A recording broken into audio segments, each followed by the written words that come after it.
मैं अगर माज़ी में बुरा था तो अब नहीं रहूँगा। अगर गलत काम किए थे तो अब नहीं करूँगा। मैं साद नहीं हूँ, लेकिन अब स्याह भी नहीं हूँ। मैं मेहदी गंभीर हूँ। मेरे अमाल का रंग सुरमई है और मैं उस रंग को स्याह पड़ने नहीं दूँगा। अदालती कमरे में मामूल का रश और शोर था। वकील किसी हारे, किसी जीते मुकदमे पे चर्चा करते नजर आ रहे थे। आखरों कचरे के डब्बे उठाकर बाहर ले जा रहे थे। खवातीन वकला सुबह-सुबह मायके और ससुराल के रोने लेकर बैठी थीं। जिनको ये मसाइल ना थे, वो मर्दों की हकमियत की सताई हुई लग रही थीं। उसी रश और शोर में ठहराव आया जब जज साहब अपनी अपनी कुर्सी संभाली और 2 हथौड़े बरसाकर बताया कि इज़्ज़त माँ आप तशरीफ़ ला चुके हैं। वकला की मेज़ के पीछे एक नशिस्त पे मेरी गंभीर के साथ अनीसा बैठी थी, जिसकी आंखें सुर्ख और मुतवर्रम थीं। तुम वहां जाकर सिर्फ सच बताना अनीसा। तुम और मैं हम दोनों जानते हैं क्या हुआ था। तुम्हारे बाप का कत्ल कोई आम चीज नहीं है, लेकिन तुम उसका नाम लोगी। बाकी कार्रवाई अदालत देखेगी। ओके। उसके कान के पास झुकी मेरी उस एक बार फिर उसे वही सब समझा रहा था जो उससे पिछले कई दिन समझाया था। वो जो शुरू शुरू में हिम्मत हार चुकी थी, अब उसके चेहरे पे कोई उम्मीद सी नजर आ रही थी।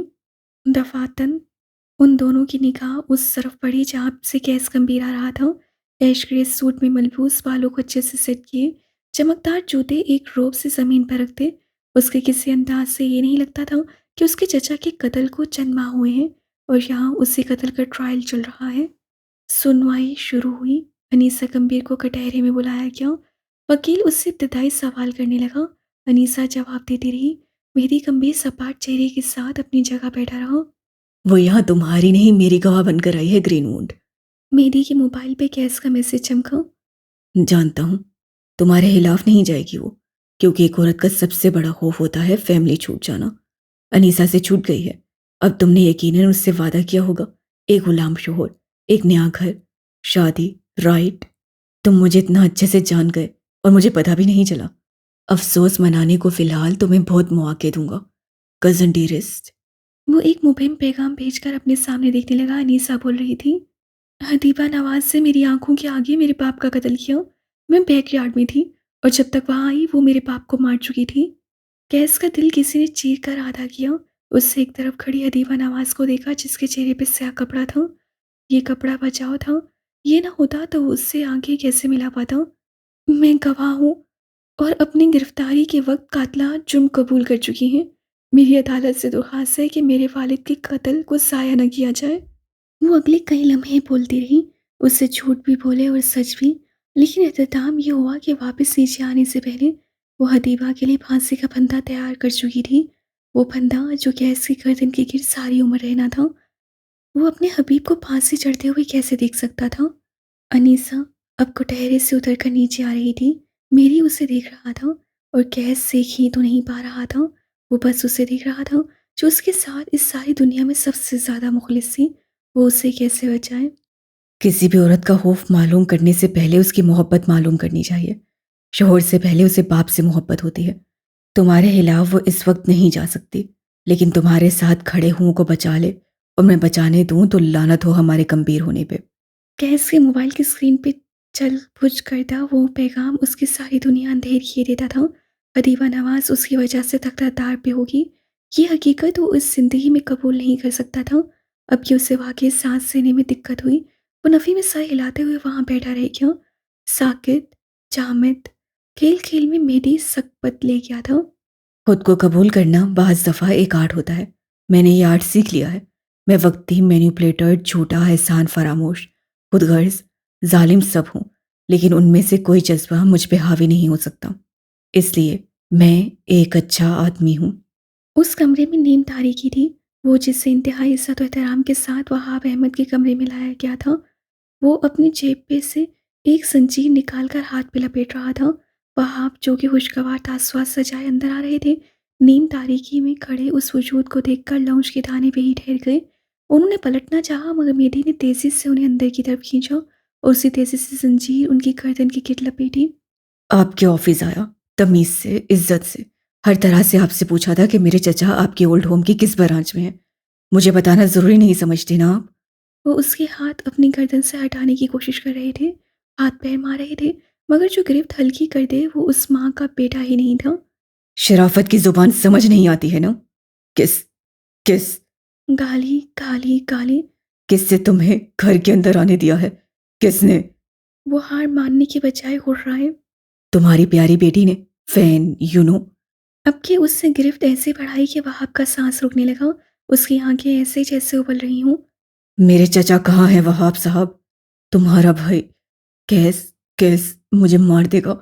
मैं नहीं बता सकता। जिंदा तो मैं भी नहीं छोड़ूंगा। इस वक्त कहर में हूं। मुझसे डरो। उससे घुटने से उनकी पीठ पे सर मारी। वार ऐसा था कि अगले कई लम्हे वो सांस भी नहीं ले सके। मेरे चचा कहाँ हैं? वो राहत की सूरत पूछा गया, एक ही सवाल। उसी लम्हे लाउंज के दरवाजे पे कोई नुमादार हो। उसकी आंखें भीगी हुई थी, चेहरा आंसुओं से तर। इन्हें छोड़ दें प्लीज, मैं आपको बताती हूँ। वो कोई 20-21 वर्ष की लड़की थी जिसके हाथ में मोबाइल फोन था और उस पर कैमरा खुला था। वो अपने आइडियल के साथ तस्वीर बनाने आई थी, मगर अपने आइडियल को करीब से नहीं जानना चाहिए। आइडियल वरना आइडियल नहीं रहता, बस एक आम इंसान निकलता है। मेरी की सट निगाहों में उसे देखकर भी कुछ बदला नहीं। कौन था ये आदमी? कब, कैसे, कितना, क्यों बदल गया था? रात की तारीकी में गाड़ी इस्लामाबाद की मसाफात से दूर किसी और शहर आकर रुकी। अकबर निशित से बैठे वहाब के चेहरे की रंगत सफ़ेद थी। उसकी बेटी की तासुआत कर्ज सा था और मेरी गंभीर भी कोई जमूदारी था। वो गाड़ी से उतर आया। लड़की उसके आगे आगे चल रही थी। राहदारियाँ पार करते हुए वो एक कमरे के सामने आकर रुकी। चाबियों का गुच्छा इस्तेमाल करते हुए उसे दरवाज़ा खोला। अंदर तारीकी थी। दरवाज़ा खुलने पे कोई रोशनी आई। उस रोशनी में मेरी ने देखा कोई वजूद फर्श पे गिरा हुआ है। वो दीवाना वार उस तरफ आया। उस वजूद को सीधा करना चाहा, मगर उसके मुंह से जैसे झाग निकल रही थी। उनके अज़ा टेढ़े हो रहे थे और पास से एक इंजेक्शन पड़ा था। मेडिकल के एंट्री टेस्ट में 3 बार फेल होने वाला आदमी उस इंजेक्शन के असरात नहीं जानता था, मगर मेरी गंभीर दुनिया के असबाक सीख कर आया। वो मर्द बहुत कुछ जान गया था। नफ्स चल रही थी, लेकिन वो अब सारी जिंदगी उन्हीं टेढ़े असा के साथ रहने वाले थे। घर घर के अलावा उनके मुंह से कोई आवाज़ नहीं निकलने वाली थी। उनका चेहरा नहीं थपथपा रहा था। वो बस अपनी मजबूत बाजुओं का जोर लगाकर उन्हें उठा रहा था और फिर वो उन्हें उठा चुका था। मेरी कंपीर ने अपने खानदान को जोड़ने की हर मुमकिन कोशिश कर ली, मगर कैस कंपीर की मदाखलत उसे जो वापस कर रही थी वो खानदान नहीं था, अधमरे लोग थे। बस अधमरे लोग। सितंबर गुजरा, नवंबर की हुनकी अलविदा कह गई। दिसंबर के जाड़े ने जिसम मुंजमद किए, तो जनवरी का पहला दिन कुछ रायात साथ लाया। एक साल जफाओं की शुरुआत, वफा के हिस्सों, दिल के गमों और दरबदरी के मारों को। आज एक साल मुकम्मल हो चुका था। पिछले साल उसी रोज़ इस्लामाबाद ने अपनी आंखों से क्या क्या क़यामतें टूटते देखी थीं कि इस साल का जनवरी अपने साथ कुछ डर और खौफ भी लाया था। गंभीर महल में इस दफ़ा नए साल का जश्न नहीं मनाया गया। रौनकें मान थीं, रोशनियां कहीं नहीं। सरवर हाउस के मकीन भी उसी घर शिफ्ट हो गए थे, लेकिन अजनबियत की जो दीवार रोज़े अव्वल से कायम थी वो वैसे ही रही। बराक हनीफ के पेंट हाउस में अलविदा जश्न और रूज पे था। गंभीर महल में 31 दिसंबर को पार्टी हुआ करती थी और बराक के घर 1 जनवरी को। लाशौरी तौर पे वो आज भी उस अनकहे असूल का पाबंद था। पूल साइड पे खड़े ग्लास हाथों में लिए वो बेदहानी में अपने सामने खड़ी किसी औरत की बात सुन रहा था। दिल बार बार गायब होने लगता। उसे ये लोग इजाफी लग रहे थे। कोई 2 लोग हुआ करते थे, उनके संग महफिल हुआ करती थी, और रौनक भी, रंग भी और खुशी भी। तकरीब में सब था, लेकिन सब तो वो दोनों ही थे। जाने क्यों आज उन दोनों की याद शिद्दत से आ रही थी। तुम मुझे कार्ड भेजना भूल गए बराक? पूल के पानी में उसका अक्स और बराक के हक में उसकी आवाज़ उभरी। पेंट की जेबों में हाथ डाले गर्दन ढलकाए वो उसका नीम रुख देख रहा था। आसपास सब चहमकोइयाँ करने लगे। कम्बीज और हनीफ की चिपकलिश से कौन नावाकिफ था। बराक धीरे से मुड़ा, निगाहों में तनबी थी। तकारीब में दोस्त आते हैं या फिर फैमिली? तुम दोनों नहीं हो। नहीं रहा तस्सी करो। उससे 2 कदम मजीद आगे लिए और वो दोनों दो बदो थे। मेरी गंभीर 1 साल बाद एहतसाब करने आ पहुंचा था। पुराने ताल्लुकात भी किसी खाते में आने चाहिए। इस वक्त कोई ड्रामा मत करना, ये मेरी पार्टी है मेरी। तुमने मेरी पार्टी में मेरा कत्ल प्लान कर लिया। मैं ड्रामा भी ना करूं। Double standards. अफसोस से गर्दन दाएं बाएं हिलाई। अब अगर तुम इन तमाम लोगों के सामने बात करना चाहते हो तो मुझे आदत है, और अगर नहीं तो इन्हें घर भेजो। तुम मेरी पार्टी खराब कर रहे हो। लोगों की मौजूदगी को महसूस करता धीमी आवाज में चबा चबा कर बोला, मेहदी हंसा और महसूस से खामोश उसे देखा। तुमने मेरी जिंदगी खराब कर दी, मैं पार्टी भी खराब नहीं कर सकता। Double standards part 2। बराक ने माथे को मसला, फिर आसपास देखा। वो लोग खुद से नाराज करे। ये इस जिंदगी में मुमकिन नहीं था। ऊपर चलकर बात करते हैं। उससे मेहदी को इशारा किया, जिस पे उससे साफ नफे में सर हिलाया। प्लीज। बराक मिन्नत करने वाले अंदाज में गोया हुआ। पुराने ताल्लुकात के लिए। उससे जिताया और बराक के साथ चल दिया। वो उसके लिए अपने बेडरूम में आया, दरवाजा बंद किया और मेहदी के सामने खड़ा हुआ। क्या लेने आए हो? आवाज बुलंद थी। वो उससे बेनियाज सायराना निगाहों से उस कमरे को देख रहा था। तुम्हारा ट्रॉफी रूम तो काफी बदल गया है। वो मायने हेजी से बोला। बराक को तैश चढ़ने लगा। उससे कुछ कहने को मुंह खोला था कि मेहदी खुद बोल पड़ा। तुमने जिसको मुझसे दूर किया उसे मैं तलाश कर लूंगा, लेकिन जो तकलीफ तुमने मुझे दी है उसका अजाला भी तो करना पड़ेगा ना। इसलिए मैंने कुछ सोचा है। वो थोड़ी भी उंगली रखी कुछ सोचते हुए बोला। कैसम टेक्सटाइल से बेंस कलेक्शन का ताल्लुक खत्म करने का सोचा है, कैसा ख्याल है? बराक का दिमाग भग से उड़ा। कैसम टेक्सटाइल में वो तमाम फैक्ट्रीज शामिल होती थीं जहाँ कपड़ा बनता था। बेंस कलेक्शन और कैसम फैशन हाउस दोनों के पास से ही कपड़ा जाता था। शेजल सैमसन ने अपने शेयर्स मुझे बेच दिए हैं। अब मैं 50% का शेयर होल्डर हूँ। और तुम हाक भी नहीं। बराक के पास 30% शेयर से उस जज्बाती आदमी ने वो 30% शेयर्स मोहब्बत और सिक्योरिटी के नाम पे शेजल सैमसन के नाम किए थे। और उसके बाद वो गम और मसाइल में ऐसा उलझा कि उन शेयर्स को वापस नहीं ले सका।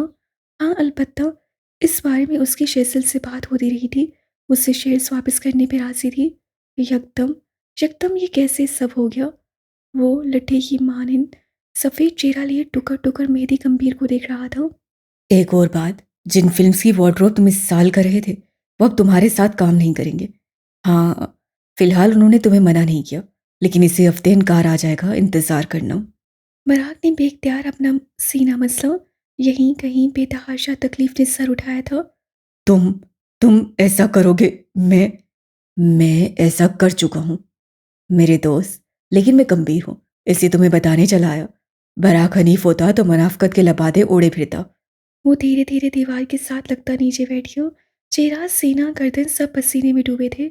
उसका उसका दिल डूब कर उभर रहा था। किसी ने उसका सारा वजूद कांटों की नजर कर दिया था। मैं कपड़ा कहाँ से लाऊंगा? मैं मेरे साथ नहीं कर सकते ऐसा। मेरी हम दोस्त हैं। उसके टूटे फूटे अल्फाज मेरी के कदमों की जंजीर नहीं बन सके। उसके सामने खड़ा मर्द बेतासु ठंडी नसों से उसे देखता रहा। इस सारे दर्द चुभन का असाला आज हो रहा था। हर दफा मेरी गंभीर क्यों? जो तुम्हारा दोस्त था वो वाकई ऐसा नहीं कर सकता था। मेरी पंजू के बल उसके पास बैठा, उसका मुर्दा होता चेहरा देखा। लेकिन मुझे देखो, मैं वही हूँ जिसकी मौत का सामान तुमने खुद किया था। जेब से टिश्यू निकालकर उसका चेहरा थपथपाया। मुझसे कोई उम्मीद मत रखना, अच्छाई की तो हरगिज नहीं। मुझे मत पुकारना, क्योंकि तुम कभी मेरी पुकार पर उस सफ़ेद कमरे में नहीं आए थे। वो उठा।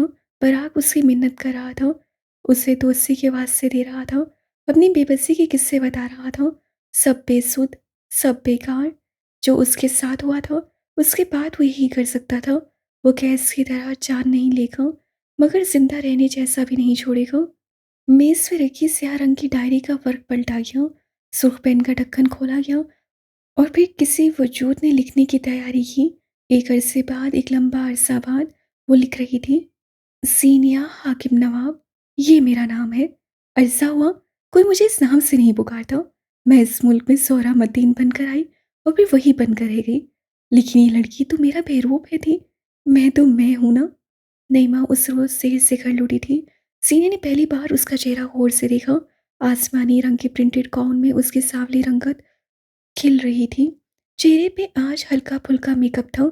गले में सिल्वर चेन लटक रही थी। हाथ में छोटा सा ट्रे था जिसमें एक प्याली रखी थी। उससे ट्रे बेड पे अपने और सीनिया के दरमियान रखा। सफीना ने आज एक नया डिजर्ट ट्राई किया था, मैं तुम्हारे लिए ले आई। उससे ढक्कन हटाया और डिजर्ट जीनिया की तरफ बढ़ाया। छोटे कटे बालों वाली लड़की के चेहरे पे पुरसोच तासुर कायम रहा। अरे खा लो, वरना मेरी नीयत दोबारा खराब हो रही है। जीनिया ने चॉकलेट डेजर्ट को एक नज़र देखा, फिर प्याली हाथों में ले ली। ठंडक उसके हाथों से टकराई तो वो किसी ख्याल से चौंकी। दूसरों के घर में अपने ठिकाने नहीं बनाए जाते ना। वो उसी खोई-खोई अंदाज़ से बोली।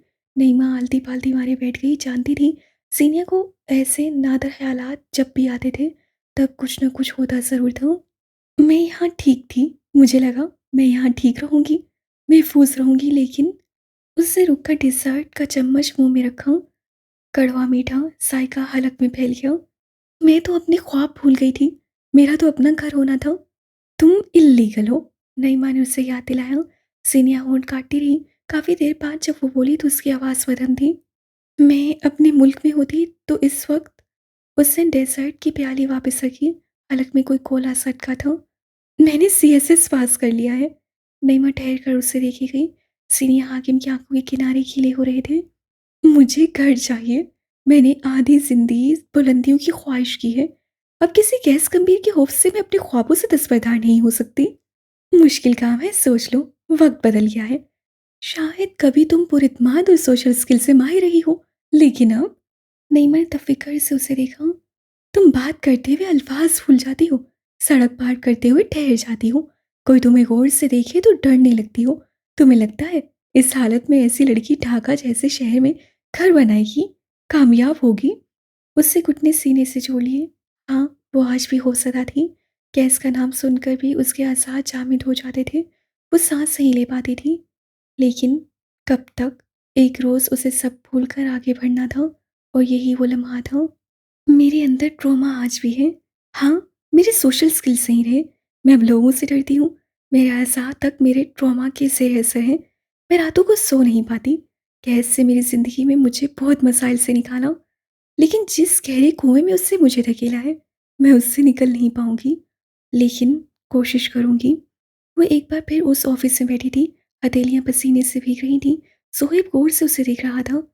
अबान कमरे के बाहर उसका इंतजार कर रहा था। मैं तुम्हें जॉब ऑफर कर रहा हूँ। हम शादियों और बर्थडे इवेंट्स कवर करते हैं। तुम हमारी टीम का हिस्सा बन सकती हो। बर्थडे और शादियाँ, यानी ढेर सारे लोग, रश, शोर। उसके गले में गिल्टी से ऊपर का मधुम हुई। तुमने कहीं काम किया है क्या? ऑब्वियसली किया होगा, है ना? वो उससे जांच रहा था। पूछताछ उस सीनियर को टटका था। जी, मैंने एक जगह काम किया था कुछ अरसे के लिए। कितना अरसा? कोई 6 से 7 माह। लेकिन तुम्हारी स्किल्स तो काफ़ी पॉलिश्ड है। कहना पड़ेगा, जिस भी फर्म के साथ तुमने काम किया है वो यकीनन आला पाई की होगी। उसके लहजे में, अंदाज में कुछ वार्निंग सा था। सीनियर ने अपना पर्स सबोचा। वैसे एक लड़की है, इस मुल्क की नहीं, लेकिन तुम्हारा चेहरा उससे काफ़ी मिलता है। सीनियर हाकिम की रीढ़ की हड्डी में सनसनाहट उतरी। वो साकिन रह गई। कोई सीवी, आईडी कार्ड, कागजात कुछ है? और तुम बंगाली क्यों नहीं बोलती? मैं दोबारा आऊंगी तो सारे कागजात साथ लाऊंगी, शुक्रिया। वो उठी और कदम बाहर जाने को मुड़े। सोहेब महसूस महसूस उसे देखता रहा। उसकी आंखों में कोई घाट थी। वो भी दरवाजा पार करती कि सोहेब ने कुछ कहा। जीनिया हाकिम। वो जहाँ थी वहीं की वहीं खड़ी रह गई। कोई आसेब था उस कमरे में, जिसके उसके सारे वजूद पे कड़े चढ़ा दिए, और वो हिल नहीं सकी। उससे मिलता है तुम्हारा चेहरा। पाकिस्तानी है वो। उसे महसूस हुआ जैसे वो आदमी मुस्कुराया है।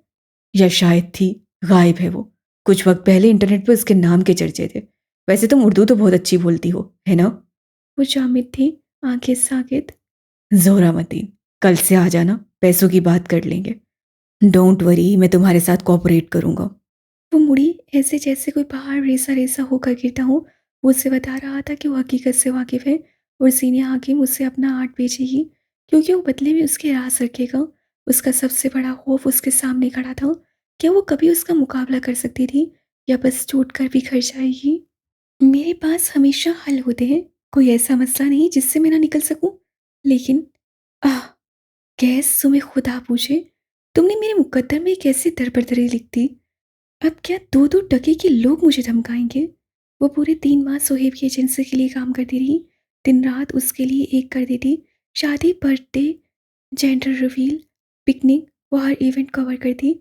उससे फैक्ट्री का काम छूट गया था। वो एक कमरे के छोटे से फ्लैट में रह रही थी, जहाँ नईमा उसके साथ थी। इन 3 माह में वो बिल्कुल वैसी नहीं रही थी जिस सीनियर हाकिम को तुम जानते थे। उस रोज़ उसे ढाका आने के बाद अपने फोटोग्राफी करियर का सबसे बड़ा मौका मिला था। सोहेब की एजेंसी जिस इवेंट के लिए जान तोड़ मेहनत कर रही थी, उसे वो इवेंट मिल चुका था। वो ढाका के सेनेटर की बेटी की शादी थी। जीनिया ने अब तक जो शादियां कवर की थी, ये उनसे बेहद मुखालिफ थी। ठाट बाट, लिबास, सजावट, उसे हकीकी मायनों में पसीने आने लगे थे। गो कि वो कैसम के लिए इससे बड़े शूट कर चुकी थी। कामयाबी उसके कदम छूकर वापस गई थी। ये जीनिया की ज़िंदगी का सबसे बड़ा मौका था। उससे बड़े दिलचस्पी से तस्वीर उतारी, वीडियोस बनाई, एक एक मिनट को कैमरे की आंख में कैद किया। यहाँ तक कि दुल्हन उससे इतनी खुश हुई कि तकरीब खत्म होने से पहले उससे मोटी रकम बातोरे इनाम थमाई। उसे उस इनाम से नहीं बल्कि उस ताकत से गर्जी जो उससे मिल चुकी थी। अगले दिन स्टूडियो में बैठे हुए उसे अंदाज़ा हुआ उन वीडियोस और तस्वीर को एडिट करना कितना मुश्किल काम था। उस पे था साथ कि सोहेब ने बाकी फोटोग्राफर्स का काम भी उसे थमा दिया था ताकि पैसे बच सके। वो मुकम्मल दिमाग से तस्वीर एडिट करती रही, वीडियोस ठिकाने लगाती रही। आखिर में उससे दुल्हन के नाम एक पैगाम छोड़ा था। आपकी सारी तस्वीर और वीडियोस एडिट हो गई हैं, देखने के लिए एक्साइटेड? जिसकी तरफ से कोई पुरजोश सा जवाब आया था। जीनी ने तमाम तस्वीर सोहेब को ईमेल कर दी और फिर अपने लैपटॉप से डिलीट कर दी। वो तमाम खूबसूरत तस्वीर जिन्हें देखकर दुल्हन खुश होने वाली थी, क्या वाकई? लोग पता नहीं क्यों भूल जाते हैं। मैं डर सकती हूँ, घबरा सकती हूँ, गिर सकती हूँ, लेकिन मैं कभी समझौते नहीं कर सकती। एक वक्त आता है जब मैं खुद को याद करवाती हूँ, मुझ पे सबसे ज़्यादा हक मेरा है। वो स्टूडियो किसी गुनाहगार की कबर की मानंद उजड़ा हुआ था। फोटोग्राफर और मैनेजमेंट के चेहरों पे ऐसा खौफ था जैसे कबर के स्याह बिच्छू देख लिए हों। वो जब स्टूडियो में दाखिल हुई तब अंदर का इंतजार उससे कंधे भी भारी कर गया। सोहेब किसी जख्मी शेर की तरह उस पर चौटा, उसका बाजू खींचकर दीवार से लगाया और तेज आवाज से गुर्राया, तुमने उन तस्वीर को कहीं और सेव किया है, राइट? कौन सी तस्वीर सर? उसके लहजे का बनावटी खौफ, उसकी आंखों का तमस्सुर, उस बंगाली मर्द ने अपने सारे बदन में आग सी फैलती महसूस की। मुझे मजबूर मत करो कि मैं तुम्हारे साथ सख्ती से पेश हूँ। उसने सीने के बाजू पे जोर बढ़ाया और सीनिया ने उसी लम्हे उसका बाजू सी तेजी से झटक कर कि सोहेब को अपना बाजू जिस्म से जुदा होता महसूस हुआ। और मुझे मजबूर मत करो कि मैं तुम्हें कब्र तक छोड़ कर आऊं। दोबारा मुझे हाथ लगाने की कोशिश की तो तुम्हारे साथ वो करूंगी जो तुम्हारा आधा खानदान याद रखेगा।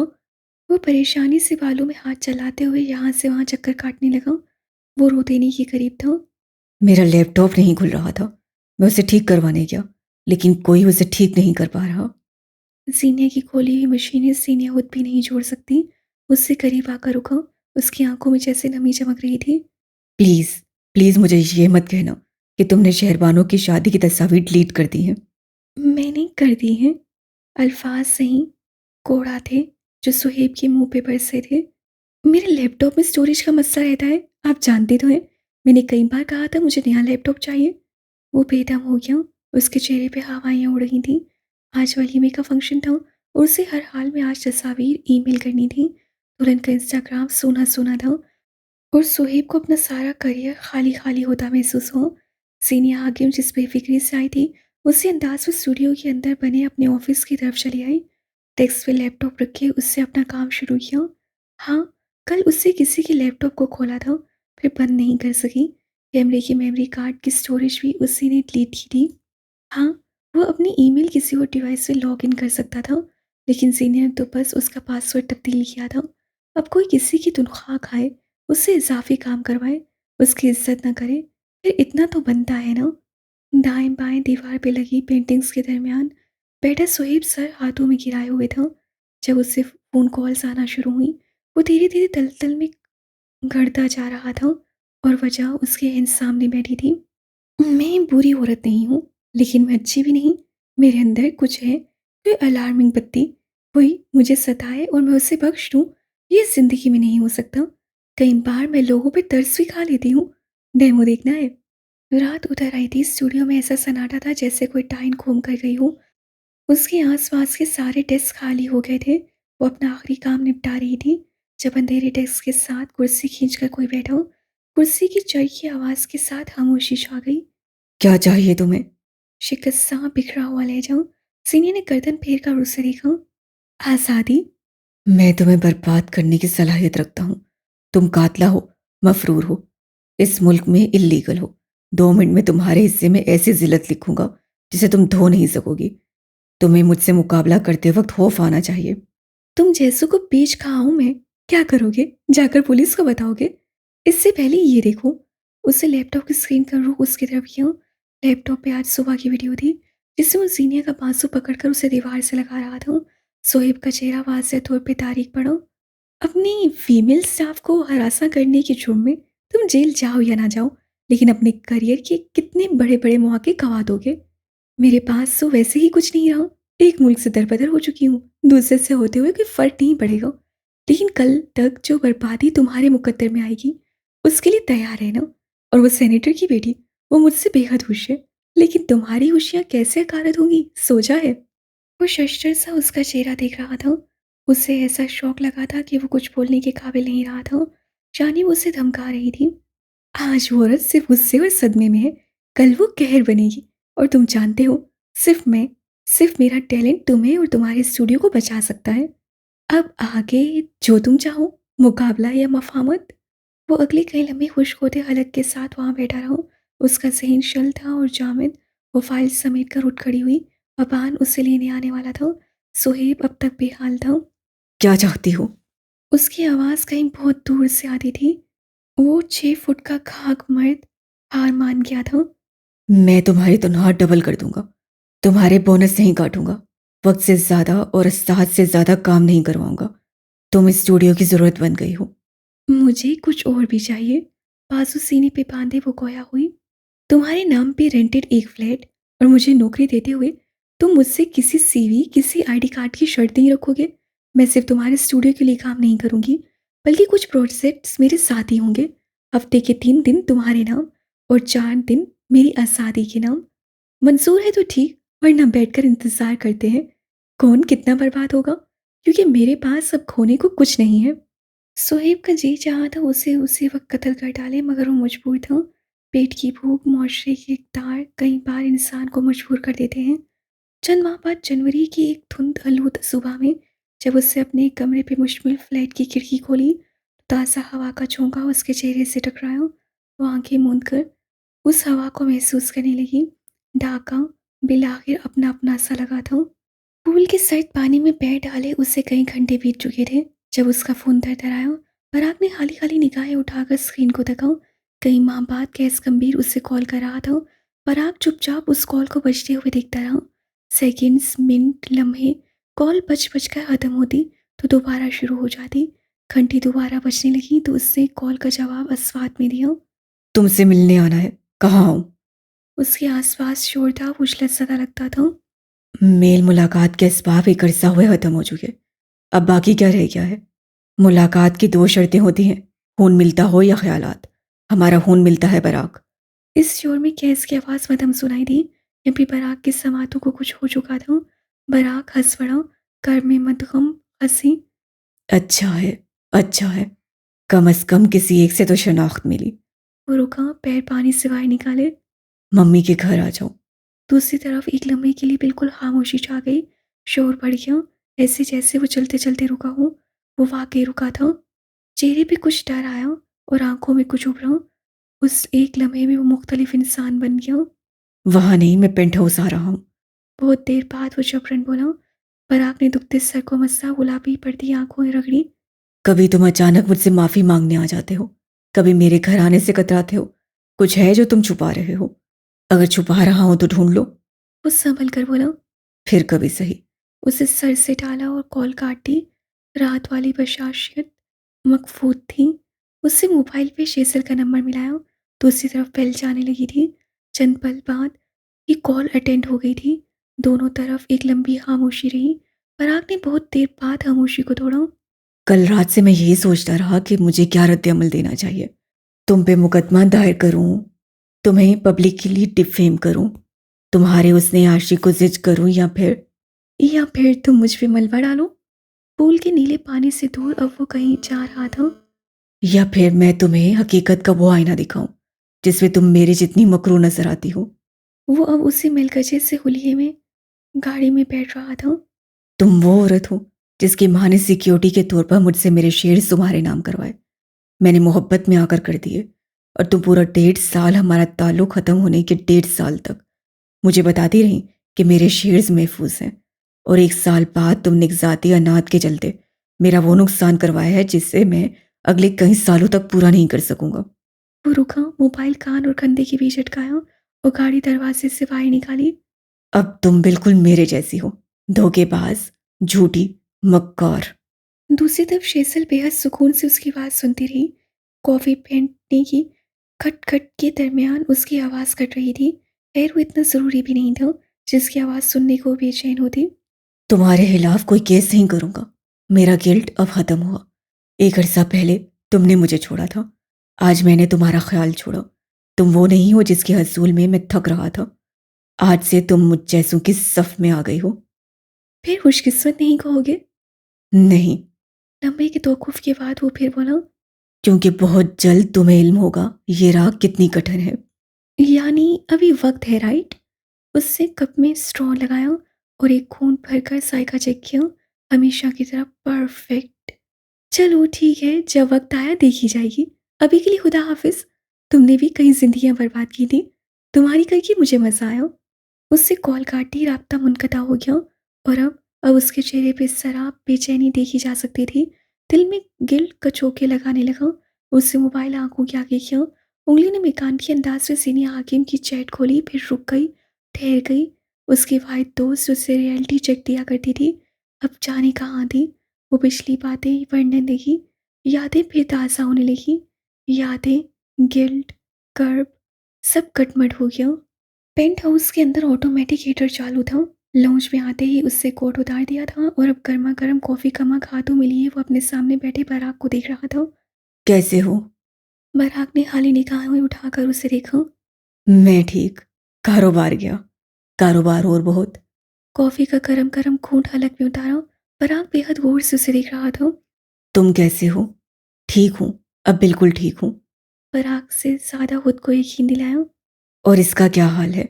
उससे उंगली से गैस के सीने की तरफ इशारा किया। गैस से दिल पे हाथ रखा, फिर गर्दन झुकाकर हल्का सा मुस्कुराया, ऐसे ही जैसे चोरी पकड़ी गई हूँ। इस कमबख्त की ड्रामेबाजियां कहाँ खत्म होती हैं? आजकल तो उदास है। वाकई? कैसे एक और खून भरते हुए स्वाद में सही लाया। इसकी अफसरदगी का सदबाब करने आया हूँ। बहुत सर चढ़ गया है। अब ये मत कहना तुम उसके हसूल में हाथ छानने निकलोगे। कहाँ पहुंची उसकी तलाश? उसे जुकाम सदा सांस अंदर खींचते हुए सवाल किया। मैं उसे तलाश नहीं कर रहा, क्योंकि वो मेरी तलाश से नहीं मिलेगी। मग के अंदर का माँ बेसायका हो गया। आपके नादर ख्यालात का निचोड़ क्या है? बराक उकताया नहीं, बस पूछो। मैं उन दिनों अंधेरों में था जब वो मुझे मिली। मैंने उसे तलाश नहीं किया। उससे मिलना, उसका साथ, इट जस्ट हैपेंड। और मैंने उसे जब खुद से करीब रखने की कोशिश की तो वो दूर होती चली गई। इसलिए मैं उसके पीछे नहीं जाऊंगा।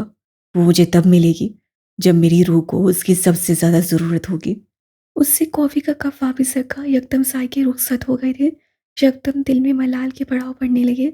वो उससे दूर जाता था, लोग उसका जिक्र लेकर बैठते थे। लोगों की जुबान बंद करे या दिल का इलाज करे, समझ ना आ सका। फिर क्या हल है?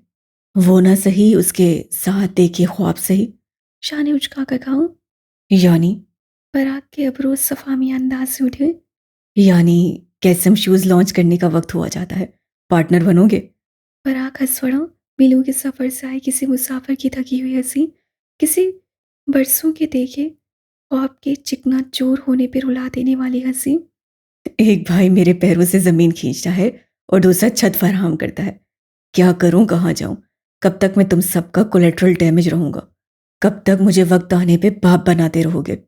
जो मैंने बर्बाद किया उसे मैं आबाद करूंगा, कोई मेहदी गंभीर नहीं। मुद्दा बताया। यानी मुझे इस्तेमाल कर रहे हो? हमेशा किया है। सोफे पे पीछे होकर टेक लगाई। अब क्या कहूँ, अब तो आदत होने लगी है। पराग तकान सदा निगाहों से उसे देखता रहा। सच ये था कि वो हर्ट हुआ था। सच ये भी था कि उसकी रीढ़ की हड्डी जैसे चटक कर रह गई थी। सच ये था कि वो इस वक्त किसी के गले लगकर ढेर सारा रोना चाहता था। लेकिन बराह हनीफ के साथ जिंदगी ने ऐसे कर्म नहीं किए। उसे दोस्त नहीं दिए, मुखलिसी नहीं दी। अब तो जैसे आदत हो गई थी, नहीं तो ना सही। फिर हाँ समझूं? हाँ, इस तरह इज्जत बच जाएगी। लोगों से कह सकूंगा नए कारोबार के लिए शेयर्स बेच दिए। वो बहुत हल्की आवाज से बोला।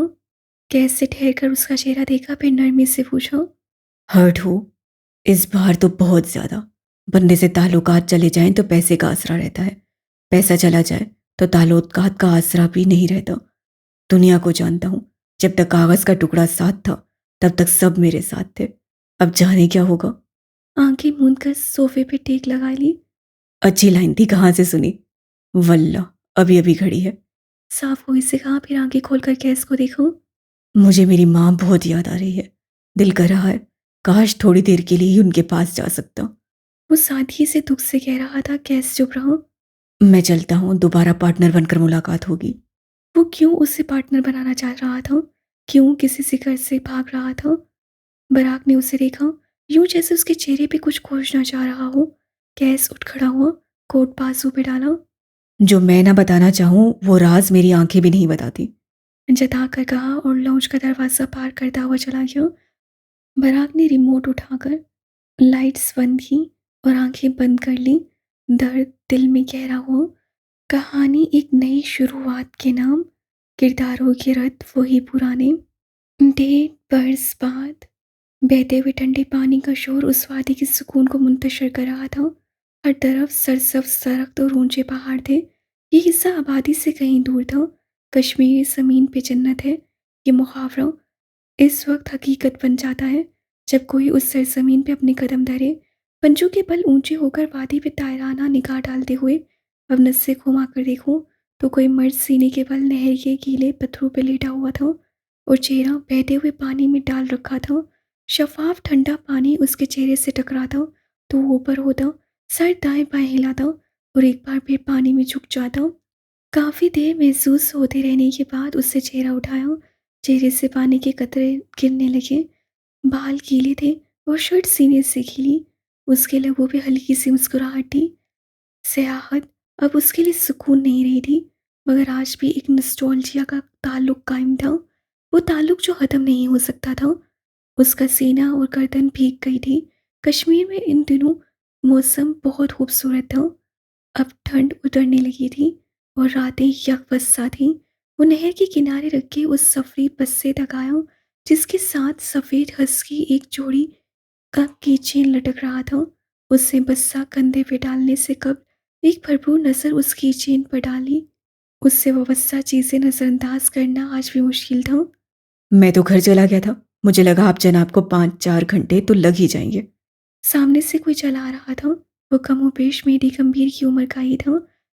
लिबास और लहजे से वो इलाकाई लगता था। क्या हुआ साहबजादे, वादियों से इश्क कम हो गया है जो इतनी जल्दी बस सब बन लिया? ऐसा कुछ नहीं, लेकिन घर भी जाना होता है। कितने काम पीछे छोड़ कर आया हूँ और यहाँ जिस काम के लिए आया था वो हुआ ही नहीं। वो दोनों अब नहर के किनारे चल रहे थे। मेरी अपने गीले पोत देख रहा था और अनवर सामने। तुम्हारा तो एक ही काम है, शहर शहर घूमना, उन्हें ढूंढना और फिर मायूसी। वो बोला तो मेरी के चेहरे पे उदास मुस्कुराहट डर आई। उसका ख्याल भी आया और याद भी।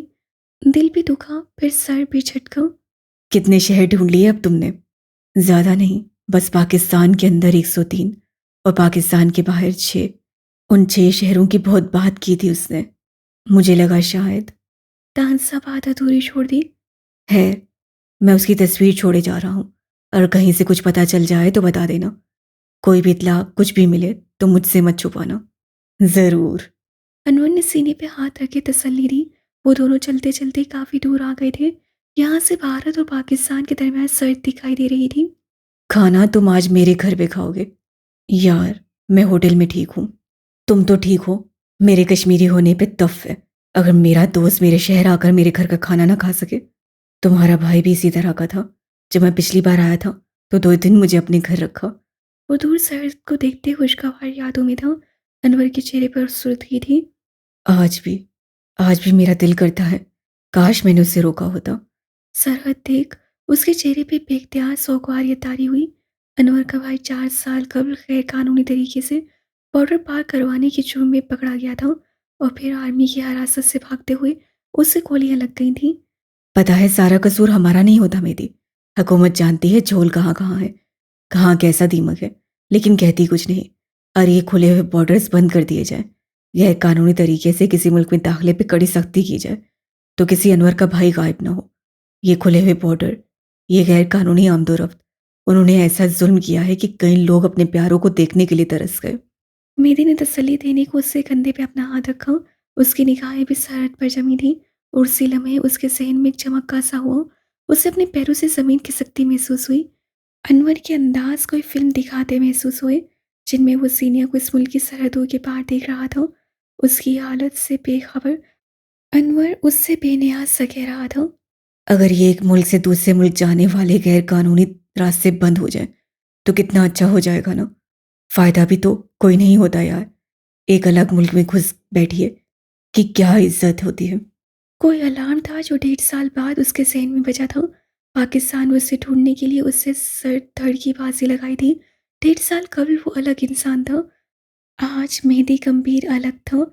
उससे पैसा, ताल्लुकात, मासूमियत सब इस्तेमाल कर लिया था और वो उससे ना मिलनी थी, ना मिली।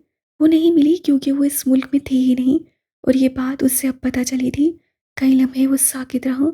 अनवर काफ़ी आगे निकल गया था और जब मुड़कर देखा तो मेहदी गंभीर अपनी जगह साकित था। कश्मीर के सारे पहाड़ धड़ाधड़ उसके वजूद पे आन गिरे थे और वो उनके नीचे दबता चला गया।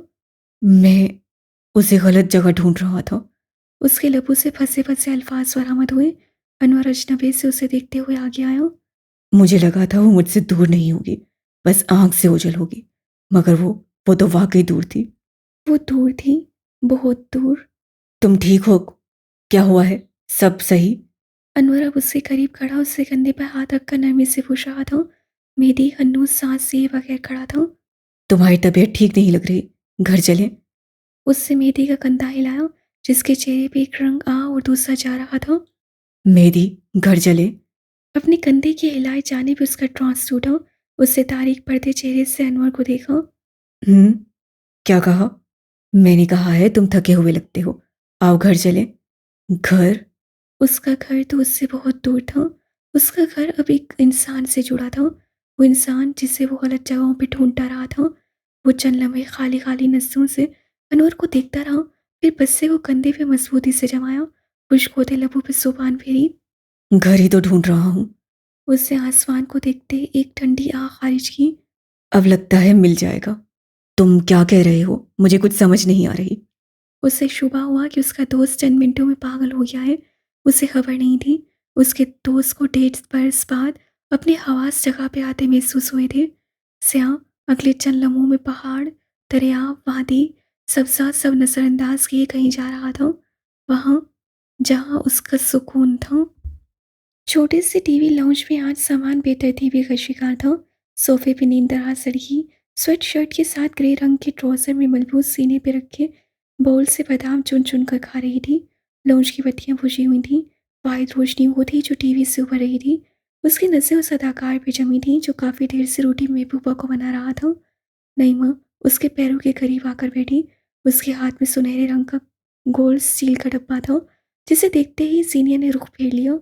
एक तो साथ वाले फ्लैट से आता शोर उसके कानों को सुन कर रहा था। उनके साथ वाले फ्लैट में लोजीरा नामी एक औरत रहती थी, जिससे तलाक ले ली थी और अब अकेली रहती थी। हर तीसरे दिन अपने शादीशुदा दोस्तों को घर बुलवाकर उनकी ब्रेन वॉशिंग करना उसका फ़र्ज था। नईमा अब उस डब्बे को मेज़ पे रखे खुद आलती-पालती मारे फर्श पे बैठ गई। मीठे की शौकीन औरत के चेहरे पे खुशी टीतनी थी। आप सोई क्यों नहीं? टीवी देखते हुए उसकी आवाज़ में नींद की खुमारी थी। एक कमरे का घर है और तुमने इतना शोर मचा रखा है, नींद कहाँ आएगी? डब्बा खुल गया था। वो चॉकलेट लावा केक था। नईमा अब उस पे चम्मच से वार कर रही थी। सीने को कोफ्त होने लगी। कोई इतना चॉकलेट कैसे खा सकता है? यानी मैं ये समझूं कि आप चॉकलेट केक लेकर मेरे पास किसी की बुराई करने नहीं आई? छोटी आंखें बामुश्किल खोलते नरमी से पूछा। उसका काम बहुत बढ़ गया था और नींद का दौरानिया कम। ये घर पानी की तरह पैसा खा रहा था और सीनी हाकिम 1.5 साल से अपनी छत को घर बनाने में लगी हुई थी। नाकामी सी नाकामी थी। वो तो मैंने करनी है। चॉकलेट की ऊपरी सख्त परत टूट गई तो अंदर से पिघला हुआ चॉकलेट नजर आया। साथ साथ पास वाली फ्लैट से आती आवाज़ें भी तेज हुई। तुम्हारे शोहरों ने बस तुम्हें गुलाम बना कर रखा हुआ है। खाना तुम बनाओ, कपड़े तुम धो, हर ज़रूरत तुम पूरी करो। आखिर में सारा क्रेडिट कौन ले जाते हैं? ये मर्द। फेमिनिस्ट औरत के लिए मर्द लफ्ज़ से गाली था। सिर्फ वो मर्द जो शोहर, बाप, भाई था। बॉयफ्रेंड्स और वन नाइट स्टैंड्स तो फरिश्ते थे ना। अपनी क्रेडिट खुद तक रखो, अपनी अहमियत घर में वाजिया रखो। तुम्हें कुछ दिखाना था। वो केक के सायके से पूरी तरह महसूस होते हुए बोली। अब किसके काले करतूत? वो नींद में जाते हुए बड़बड़ाई। नईमा ने अच्छे से चॉकलेट से अपना हल्क तर किया, होंठों पे ज़ुबान घुमाकर साफ किया, फिर अपना मोबाइल उठाकर उससे उँगलियाँ चलाने लगी। सीनिया की आंखें बंद होने को थीं जब नईमा ने फ़ोन उसकी तरफ किया। ऐसे कि फ़ोन अब ज़मीन पे पड़ा था और सीनिया सोफे पे तिरछी होकर ज़मीन पे पड़े फ़ोन को देखने लगी। आंखें पूरी खुल गई थीं।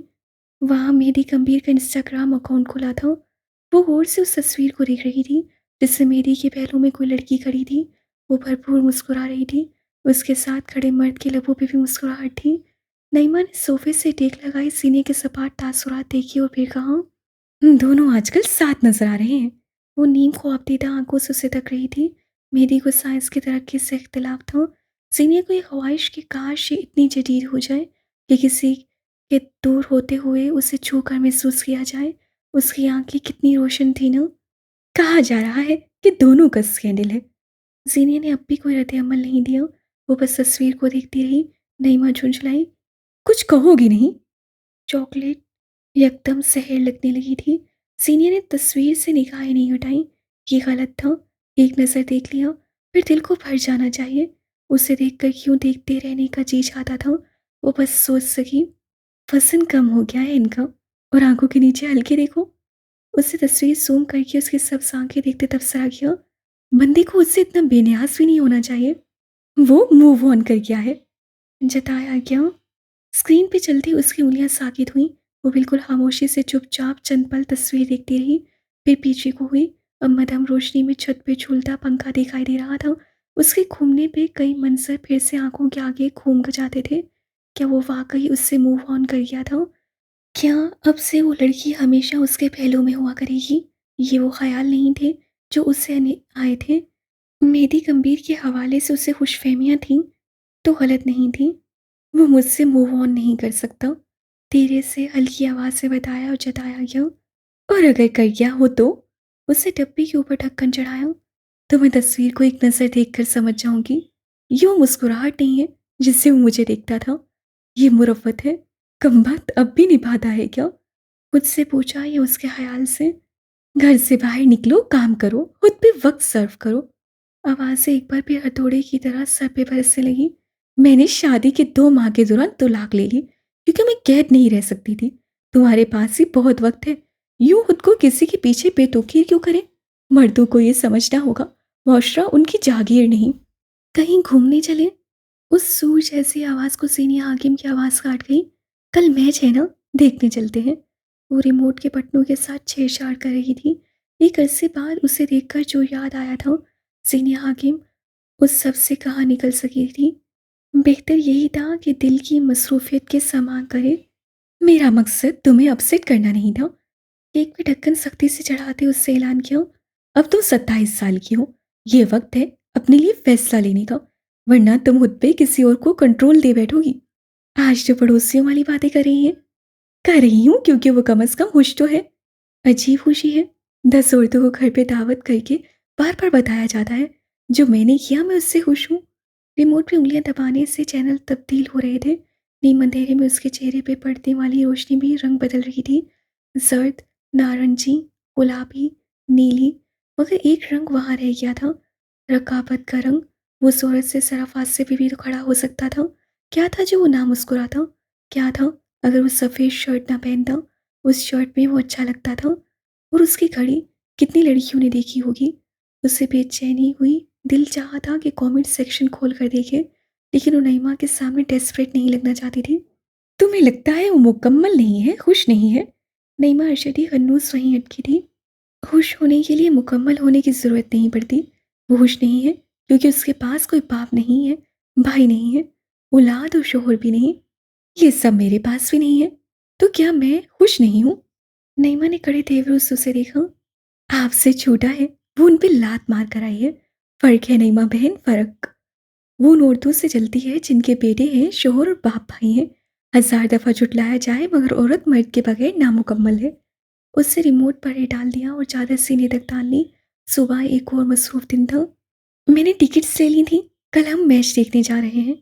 एक शर्त पे, तुम 2 साल से यहाँ हो, इससे तुम बांग्लादेश को सपोर्ट करोगी। वो तो मैं वैसे भी करूँगी। उससे टीवी ऑफ करके आंखें बंद कर ली। नईमा मुताज्जिब सी उसके करीब आई। क्योंकि तुम मुझको बंगाली समझने लगी हो? ज़ीनिया बंद आँखों से मुस्कुराई। क्योंकि जिसे मैं सपोर्ट करूँगी वो हारेगा। और पाकिस्तानी क्रिकेट फ़ैन की तरह उसकी भी ऑब्ज़र्वेशंस थी। फलाँ वर्ल्ड कप, फलाँ सीरीज़ में उसने फलाँ को सपोर्ट किया तो फलाँ जीता था। फलाँ को कमरे से निकाला था तो विकेट निकली थी। क्रिकेट यूँ ही तो इस कौम का जुनून नहीं है। उम्रें लगी हैं, दिल हारे और जीते हैं। नईमा ने ताज्जुब से नफ़ी में सर हिलाया और चॉकलेट केक का डब्बा उठाकर फ्रिज में रखा। तो तुम इसलिए आगे नहीं बढ़ना चाहती क्योंकि तुम्हें लगता है वो तुमसे मूव ऑन नहीं करेगा? मसला ये है कि मैं उससे मूव ऑन नहीं कर सकती। नींद की वादियों में उतरने से पहले ये आखिरी बात थी जो उससे कही थी। नईमा अरशदी मोहब्बत के इस अनोखे से चक्कर में चकरा कर रह गई थी। 2.5 साल बाद भी इत्मीनान कहला नहीं सका था। मोहब्बत कम नहीं हुई थी और कोई तीसरा ज़िंदगी में आ नहीं सका था।